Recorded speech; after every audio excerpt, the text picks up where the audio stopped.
Villa Omah Prana stands in Bukian village within Payangan's elevated terrain, north of Ubud on Bali's forested slopes.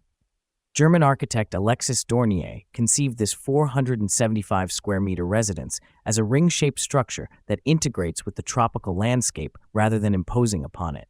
The architectural concept centers on a single point from which concentric circles radiate outward, defining the floor plan, swimming pool, pathways, and built-in elements. This geometric discipline creates spatial clarity.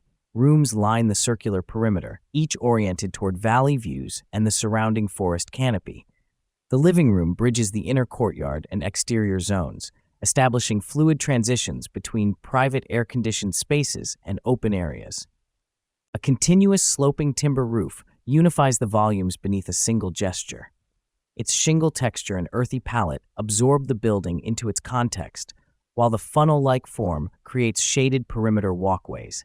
The central void, planted with vegetation, functions as both meditative anchor and environmental device, channeling natural light and ventilation throughout the dwelling.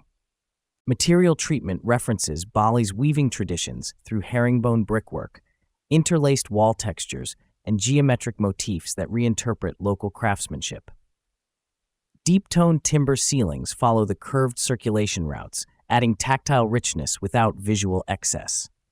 Dornier acknowledges cinematic influences, particularly Ken Adams' Moonraker sketches, where bold geometric moves create choreographed spaces that remain grounded rather than theatrical. The crescent-shaped infinity pool traces the outer arc between villa and descending landscape, maintaining the circular geometry while framing distant views.